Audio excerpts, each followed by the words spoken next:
Vamos lá. Primeiramente, eu quero deixar meus parabéns para você mais uma vez, registrado, e dizer que é uma honra para nós fidelenses, principalmente nós do São Fidélis RJ, a revista eletrônica, da qual tenho muito orgulho de lembrar de você como um dos nossos grandes articulistas que passou pela revista. É uma honra, né, a gente poder tê-lo aqui hoje e poder gravar com você. Essa é uma parte histórica da sua trajetória de vida e que nos deixa muito feliz por esse momento, que você alçou voos altíssimos e muitas bênçãos para você nessa sua nova missão. Bom, para começar, né, relembrando os nossos velhos tempos aqui, você que já era um escritor, um articulista, né, trazendo temas internacionais de política, da geopolítica, economia, e hoje está, né, do outro lado do planeta, está na Suíça, né? E isso é muito bom, fazendo um doutorado. Eu queria saber de você, já que quando você era nosso articulista de honra, você já estava militando na universidade, como, né, já estava formado em física. E aí eu te pergunto, Matheus, e com esse voo todo que você chegou, graças a Deus, como que foi a sua escolha pela área da física? O que te inspirou, na verdade? Você É tem algum... muito, é muito curioso, né? Você citou na época que eu era colunista, né, da revista, temas de política internacional sempre foi algo que me atraiu muito, acho que desde pequeno.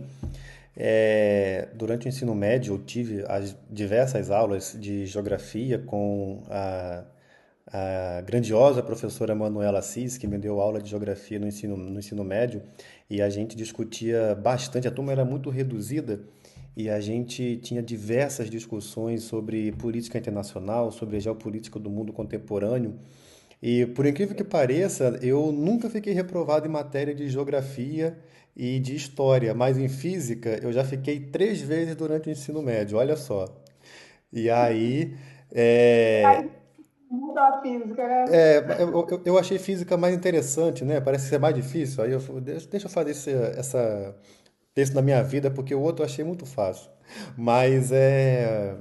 E aí, tipo, eu estava em casa, jantando, isso foi em 2012, quando eu tinha ouvido falar do CERN. Eu já tinha ouvido falar do CERN em 2009, a partir de um filme que eu assisti que se chama Anjos e Demônios, que é uma continuação do Código da Vinci, que é uma das uma das sequências do livro do Dan Brown. Anjos e Demônios saiu em 2009, é, e eu fiquei apaixonado pelo filme, assisti várias e várias vezes. Ele citava o CERN, né? É, os experimentos maiores que o CERN tem, que é o CMS, o Compact Muon Solenoid, que é um dos experimentos, e o ATLAS também, a partir de produção de antimatéria. Só que em 2009 o CERN ele estava terminando de ser finalizado o LHC, que é o acelerador hoje principal, e estava iniciando a tomada de dados. Então era uma coisa ainda meio que obscura, as pessoas não conheciam muito. Em 2012, o CERN descobriu, né, uma partícula que estava há muitos e muitos anos sendo é, é, teorizada a partir de dois físicos, o François Englert e o Peter Higgs, e descobriram essa partícula chamada bóson de Higgs, que na cultura popular se transformou em a partícula de Deus. Em 2013 eles foram laureados com o Prêmio Nobel. E eu comecei a estudar muito sobre esse tema, sobre a partícula de Deus, o bóson de Higgs, o que que era o CERN, e me apaixonei pela área. E eu sempre achava muito interessante, já na minha época do ensino médio, como que era bonito eu olhar para aquelas equações de físicas complicadíssimas, sabe? Que eu não tinha a menor ideia do que era. Equações da mecânica quântica, do eletromagnetismo, aquelas coisas todas assim enormes, sem nenhum número, tinha apenas letra. E aí eu falava para mim, não, eu acho que no futuro eu vou querer fazer isso porque no futuro eu quero entender isso, porque aonde que está a cabeça do ser humano de querer fazer um negócio desse. E a voz é, desse amor por pela ciência falou mais alto do que a voz do cerimoniário, que era onde eu estava atuando por um tempo, né? Fui coroinha durante 10 anos, fiz uma parte do seminário, passei minha vida inteira dentro da Igreja Católica, dentro também da Igreja Matriz, minha adolescência inteira, grupo de adolescente, grupo jovem, tudo. Estava convicto em ser padre, mas o amor pela ciência. Cheguei até a pensar em fazer um tempo, durante a faculdade, um curso um período vocacional com os jesuítas no Rio. Cheguei a participar de encontros vocacionais que a gente fazia lá no Recreio dos Bandeirantes, no Rio de Janeiro, é, para poder no futuro, se acontecesse, eu terminasse física e ingressasse no seminário nos jesuítas, né? E aí eu seria físico e seria padre. Mas aí muitas coisas aconteceram porque eu teria que ser padre primeiro. Não poderia ser físico, né? E eu não queria isso. Eu queria dedicar minha vida inteira à ciência, né? Como eu estou fazendo agora.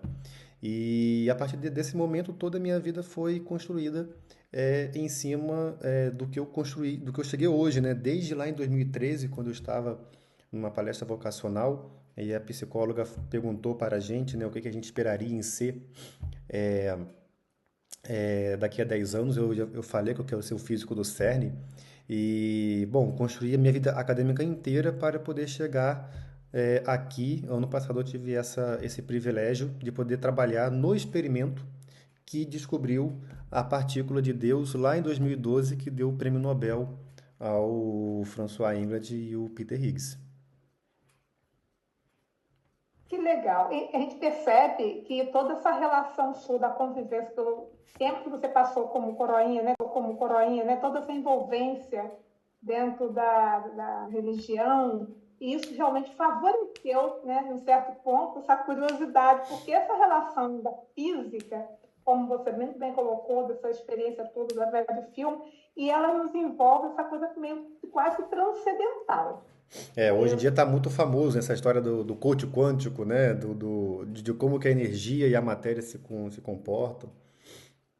e toda essa energia, porque eu falo que essa relação da religião, não da religião, mas assim, da religiosidade, ela é uma coisa muito cósmica, ela é muito essa coisa da energia. Então, está envolvendo a física, essa coisa de você transcender, aquela coisa de buscar pelo espaço, né? Porque tudo é energia, né? Tudo é uma fonte energética que nos move, que a gente não vê eletricidade passar, mas a gente sabe que existe uma canalização, não é isso, Uhum, mais ou menos? exatamente, exatamente, sim, exatamente. E aí, Matheus, a gente vendo toda essa relação, você é um jovem que lutou, saiu daqui de São Fidélis, né? Em geral, aí a gente percebe que são poucas pessoas que se direcionam para essa área da física. Aí o pessoal fala que é muito difícil de lidar com as exatas. E como que você, como hoje um grande, nosso doutor, né, analisa o nosso atual sistema educacional hoje no país? Até porque a gente fica até triste quando a gente olha os dados do PISA, né, que mede a questão dessa configuração, né, da classificação mundial dos países. E hoje a gente vê que o Brasil está cada vez mais, né, É, ladeira é. abaixo. Não, E como que você. você foi, assim, e levando-se em conta que nem as quatro operações, né, que envolvem as exatas, e como a gente vê, né, essa inspiração sua passando para muitos físicos, a gente precisa de formar muitos físicos, né, com essa vertente, com essa inspiração sua. Não, você tocou num ponto que a gente discute constantemente, eu, os meus colegas aqui, tem muitos brasileiros aqui no CERN também. Conversamos muito com os professores, com o poder público, essa questão envolvendo como que a educação era importante. Foi a educação que me levou a estar aqui, né? Foi a educação que Sim, me fez estar aqui, a educação pública de qualidade, a universidade pública. É importante mencionar o apoio do governo federal ao financiamento de projetos envolvendo ciência básica. Não é só a gente da área de física, mas também pessoas do mundo inteiro, da oceanografia, da biologia, da química, de vários outros lugares. Isso independe de qualquer governo de plantão. Já não é de hoje que o Brasil colabora com o CERN de modo geral. Essa colaboração surgiu há mais de 20 anos, então há mais de 20 anos a gente leva pesquisadores aqui para a Suíça. Eu tive o privilégio de ser o primeiro fidelense de poder vir para cá, mas perante fazer ciência no Brasil, né, Neuzimar, é muito difícil. Fazer ciência no Brasil é muito difícil porque é um país que está em desenvolvimento, mesmo tendo todas essas dificuldades, perante todo o cenário global que a gente vive hoje, o Brasil está bem posicionado perante os países em desenvolvimento. É claro que a gente está muito atrás de países desenvolvidos, né, como Estados Unidos, Reino Unido, França, Alemanha, Itália, mas se você for olhar de um cenário muito mais global, dos países da Ásia, outros países da América do Sul, por exemplo, o Brasil recentemente foi o primeiro país latino-americano a assinar o acordo com o CERN como membro associado, né? E existem outros países também, Paquistão, que tem colaboração com o CERN. De modo geral, nós estamos bem posicionados, mas bem posicionados em questão de recursos humanos, né? O brasileiro, quando ele vem para cá, ele é muito bem visto, né? Em questão de trabalho. É um pessoal que trabalha muito bem, é um pessoal que tem um jeito de viver a vida no modo de trabalho muito diferente do europeu, que é um pessoal mais fechado, mais introspectivo. E o brasileiro, quando ele vem para cá, ele se abre muito e contagia muito o ambiente de trabalho. Mas ainda assim falta muito para a gente poder considerar, muito. Para você ter uma ideia, né? A gente passou mais de 400 anos da nossa história, né? A gente lembra, por exemplo, lá das aulas de história, do ensino fundamental, as câmaras municipais na época do Brasil Colônia, que era basicamente feita para pessoas da elite, né, do setor das oligarquias agropecuárias locais. Isso se pendurou por muito tempo, até inclusive na República Velha, né, que você só podia votar quem tinha patente alta, quem era dono de terras. Isso só foi começar a se contornar um pouco depois, próximo do governo de Getúlio Vargas, depois foi um pouco depois do governo Dutra, avançou um pouco, e isso só foi se configurado lá para frente, agora, no início dos anos 2000, né? E aí a gente está ainda engatinhando numa democracia recém-refeita, né? Depois de um longo tempo de regime militar, e agora que a gente está se colocando dentro de um cenário global, né? Então, a posição que o Brasil assume hoje dentro do G20, a posição que o Brasil assume hoje dentro do BRICS, a posição que o Brasil assume hoje dentro da ONU, hoje estando agora aqui no CERN, então tudo são tendências que a gente tende a se voltar para o cenário externo dentro do cenário interno. Então, ainda temos muito a caminhar. Recursos para a ciência são muito precários no nosso Brasil, muito precários, é difícil, sabe? A quantidade de bolsas que são disponibilizadas é muito pequeno. Recursos para a construção de laboratórios é muito baixo, porque equipamento para laboratório é muito caro. E então o que a gente faz basicamente talento, né? O Brasil uma grande quantidade de talentos, não só na área de física, mas de um modo geral de todo mundo.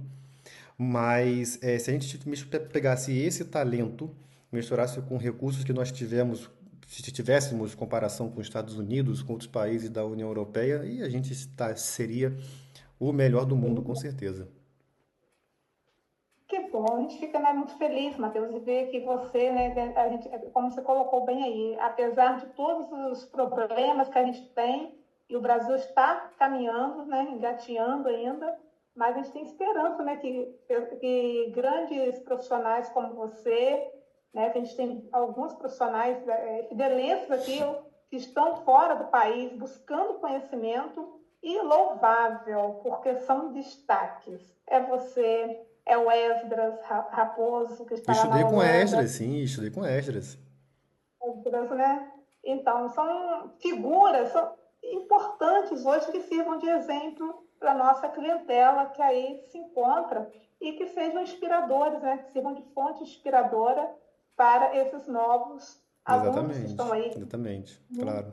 E é uma coisa que eu costumo muito comentar, que a gente não precisa esperar o apoio lá de cima, né, do governo federal ou de grandes lugares. Não, basta ver, né, Neuzimar, que os vestibulares mais difíceis que nós temos no Brasil hoje, que é o vestibular do IME, Instituto Militar de Engenharia, e o ITA, o Instituto Tecnológico da Aeronáutica, a- o grande número de aprovados não vem dos grandes centros, não vem de São Paulo, não vem de Rio de Janeiro, não vem de Brasília, não vem do Sul, vem do Ceará, um estado totalmente, né? Oi? Exatamente, oitavo estado mais rico do Brasil, um estado nordestino que até poucas décadas atrás era um dos estados mais pobres e sempre foi um grande polo exportador de mentes brilhantes. E hoje, inclusive, o ITA vai abrir uma filial deles no estado do Ceará para poder reverenciar a quantidade de alunos excepcionais que o ITA recebe anualmente vindo do estado do Ceará. Então, é uma coisa que a gente precisa muito colocar em prática. Não precisa de ter muito dinheiro, não precisa de ter para você poder entrar numa qualidade educacional boa. É claro que você precisa cada vez mais olhar para o profissional da educação, olhar para o professor, né? Professor sendo bem remunerado, obviamente, e todos os recursos para a área educacional. Mas, e sim, isso é o que mais temos que nos entrar em foque. Perfeitamente. E eu vejo também que você colocou uma coisa interessante aí quando você fala, né, do Nordeste, né? E olha que as dificuldades que os nordestinos têm em tudo, né? Eles, né? E essa disparada deles, né, rumo a essa questão das exatas, das ciências, como grandes físicos aí, possivelmente nós vamos ter com essa demanda aí que levou o próprio, né, o INE se instalar lá para poder favorecer e ajudar. Né? Isso aí é um Exatamente. impacto que vai gerar um impacto muito bom futuramente, né, nos próximos séculos aí nessa questão. E é uma área que a gente vê que não tem muita opção, porque hoje, se você for olhar a área das exatas, a física, química, são poucas pessoas, são poucos jovens que estão se direcionando hoje para essa área. É engraçado que a gente está né, no tempo, nos tempos da hipermídia, da grandes avanços da tecnologia, e a gente tem visto isso aí. Eu falo até que você está falando hoje que você é um inspirador, assim como o Elon Musk é hoje o cara da tecnologia, está mandando no mundo da É, tecnologia, está sendo mas isso está sendo de grande importância. Lá na frente, muitas pessoas vão dizer, ele é praticamente o mago do efeito importante da tecnologia sobre nossas vidas hoje. Né? sim, exatamente. E é uma e a escola precisa encarar isso, o nosso sistema de educação precisa avançar mais, como você colocou, e não precisar Exatamente. esperar E tirar um professores. pouco, e tirar um pouco essa demonização da área de exatas, né? A gente já entra e a gente sai, não quero mais ver física pelo resto da minha vida, eu não quero ver química, eu odeio matemática e tudo mais. Só que a gente é muito curioso, por exemplo, às vezes a gente sai, eu e os meus amigos aí de São Fidélis, a gente saía muitas das vezes para poder ir num bar, tomar uma cerveja e jantar, e me colocavam para poder fazer a conta no final do jantar para poder dividir. Falei, gente, eu não sei fazer conta, não. Eu falei, mas você não faz ciência? Se você não é físico, mas a gente não faz conta todos os dias, as nossas contas são muito diferentes. Hoje em dia, o trabalho de um físico, ele é muito diferente do que aquilo que a gente olha, do que foi. A gente não decora fórmulas, a gente não olha. A dinâmica ela é muito diferente. Parece que quando você tem uma percepção de fazer física, é você ser professor de física, ficar em cima da sala de aula e ficar fazendo um monte de conta, né? O mundo acadêmico ele é completamente diferente de tudo isso. sabe? Você fazer uma pesquisa, investigar como que a natureza se comporta, envolve muito menos cálculo, né, do que a gente está acostumado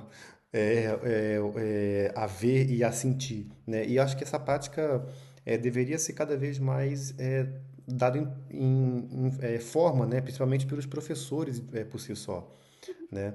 Então é isso. A gente sabe que levar o aluno a investigar é inspirar ele de que forma? Provocando, né? Provocando, claro.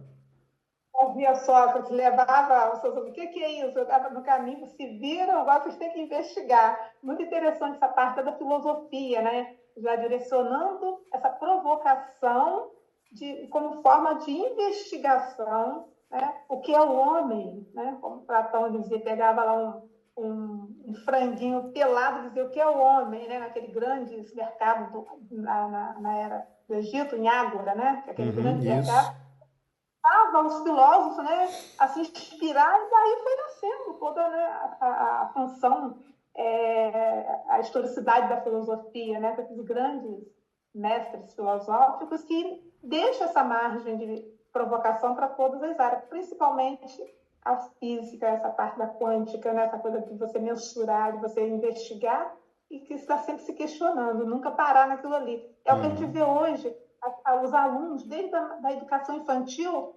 confinados numa sala. Então, não se leva mais os alunos para um campo para a natureza. Essa conexão com a natureza ela é importante, como que te levou, né, a achar essa coisa muito importante, que tudo está na natureza. É. Todo o processo, desde a energia, dessa coisa que a gente sente, né, dessa relação cósmica, e está tudo ligado E não, à área das. e você tocou num assunto muito interessante. Eu estava vendo há um tempo atrás nas redes sociais uma foto, um vídeo, né, mostrando por que que as crianças às vezes odeiam ir para a escola.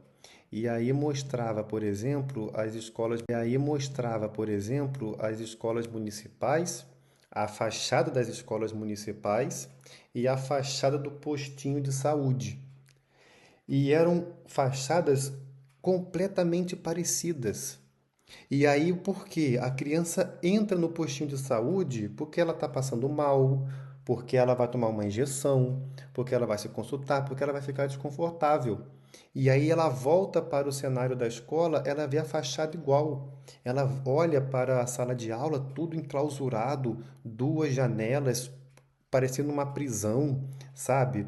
Então, há um pouco dessa dinâmica também, é uma coisa que nada contra as aulas expositivas, né? Mas de fato, explorar novos lugares, sabe? Eu nunca tive aula de laboratório, de física ou de química durante o meu ensino médio, né?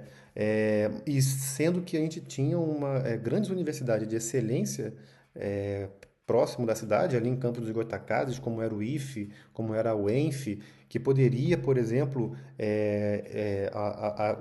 os colégios, de modo geral, poderia praticar excursões para ir nesses lugares, visitar um laboratório, sabe?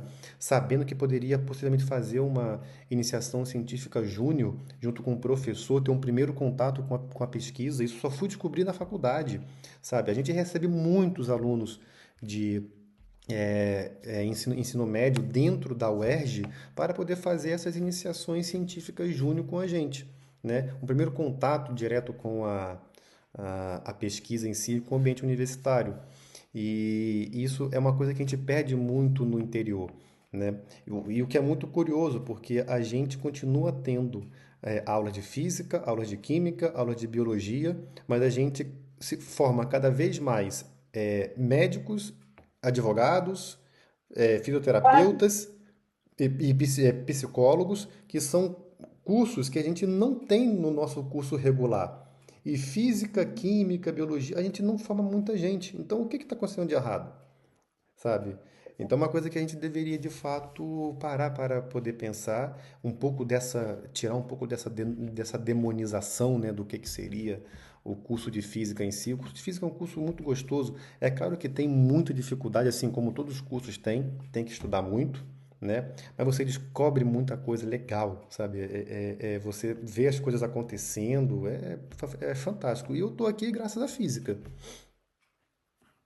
Eu também gosto, apesar de eu ser das humanas, mas eu sempre gostei de física. Eu nunca fui muito com a parte de médica e matemática, mas até que física eu tinha uma boa relação com ela. E como você muito bem colocou, toda essa correlação forma-se muito mais para as humanas. E mesmo assim, nós estamos vivendo hoje um ciclo de vida dramático, e nem as humanas, em algumas áreas, estão. Não quero que desconsiderar a importância, mas a gente vê que tem muitas contradições, né? E onde, às vezes, até mesmo por falta dessa provocação, dessa inspiração, que essas áreas poderiam até ajudar muitas pessoas a saírem desse marasmo, né? Uhum. Dessas complexidades das faculdades mentais, né?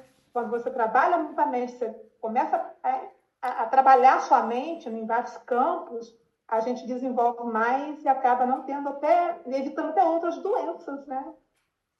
Exatamente. É isso. Meu querido, para não tomar mais seu tempo, eu vou deixar agora pelas considerações finais e já perguntando a última perguntinha que vai ser mais o seu objetivo mesmo. O que que você, após o doutorado, sua conclusão, o que mais te inspira a querer atuar? Qual a área que você mais deseja atuar? Então, vou ainda continuar no rumo da física ainda. O mundo acadêmico ele não tem muitas opções, né? A não ser você querer fazer um pós-doc, um pós-doutorado. Eu me aventurei por 2 anos no mundo corporativo. Eu fui pesquisador de inteligência artificial numa empresa automobilística durante um ano e depois eu fui cientista de dados num banco privado. Até que eu assumi aqui uma posição aqui de coordenador de projeto, e aí eu tive que vir para cá e eu vou ficar aqui durante 1 ano e 6 meses, né? Eu não lembro direito, mas em abril eu estou retornando. E o mundo acadêmico não tem muito o que fazer. Termina um doutorado, faz um pós-doutorado e espera abrir um concurso acadêmico, né, para alguma universidade. Ainda assim é uma vida muito dinâmica, porque, por exemplo, mês que vem eu estou indo para Londres, vou dar uma palestra na Imperial College. Em março eu estou indo para uma outra conferência na Itália. E em fevereiro eu estou indo para Lisboa, tudo por conta de congressos e conferências que nós somos convidados e nós vamos participar, né? E a vida de um pós-doc, de um pós-doutorando, ele leva nessa mesma seara, né? Você pode ir para os Estados Unidos, você fica um tempo nos Estados Unidos, você pode ir de novo para a Europa. A China está sendo um grande polo de arrecadar mentes de fora para poder auxiliá-los na construção da sua base científica. Então, vou continuar no mundo acadêmico, né? Tomei bastante gosto, por mais que teve aqueles altos e baixos com a ida para o mundo corporativo, mas a gente entende quando a vocação nossa é voltada para o mundo acadêmico, né? A gente não consegue, chega a ser viciante, sabe? Às vezes, você não consegue tirar muito tempo de férias, né? Se eu fico 20 dias de férias, eu fico incomodado, porque eu quero começar a ver algumas coisas, eu começo a ver umas coisinhas ali, deixa eu ver como é que tá tal coisa, deixa eu pegar isso aqui, e aquilo acaba te consumindo, sabe? E é uma coisa que acaba sendo viciante mesmo. E é isso. Futuramente defendo o meu doutorado em agosto de 2025 e a partir de setembro de 2026, possivelmente estou com 3 conversas, né, com instituições. Posso ir para Maryland, lá no estado de Baltimore, nos Estados Unidos, ou eu posso ir para Tailândia também, na capital, em Bangkok, ou eu posso ficar na Bolonha, que é aqui na Itália, que é bem pertinho, né? Então estou nessas 3 conversas para poder ver aonde que eu posso ir. E essa é a vida dinâmica de um físico. A gente está cada vez num canto e fazendo ciência. Perfeito. Que bom. Eu diria assim, Elon Musk, aguarde que nosso Matheus Macedo está chegando perto de Se ele você quiser me aí. contratar, a gente está aí, ó. A gente não nega nada. Também é formado em física, né? Então Pois vai é. unir você com doutorado, porque ele não está, ele só fez física e uma outra área lá, né? Então, E que bom que isso aí, Matheus, só nos engrandece, é um orgulho. Eu só quero fechar aqui, já tomei seu tempo. Não, tudo bem. É um orgulho para nós, como fidelenses, ter mais uma ilustre persona aí buscando, né, rodando o mundo afora, buscando conhecimento, certo? E Muito seja bem-vindo obrigado. Muito em abril, obrigado. já estaremos ao vivo aqui na Terrinha Fidelense, Com tomando certeza. aquele café, né, fazendo todo um coffee break, uma entrevista bem legal, Com mais bem-vindo. certeza. Com certeza. Estou à disposição. Sinto-me honrado pelo convite e pode contar comigo, claro. São Fidélis Alijó é a sua casa, não só como escritor, né, como fidelense, e é um orgulho para a gente. Mais uma vez, parabenizo em nome de toda a nossa equipe do jornal e seja bem-vindo. Muito E obrigado. boa sorte, Obrigado. sucesso. Obrigado.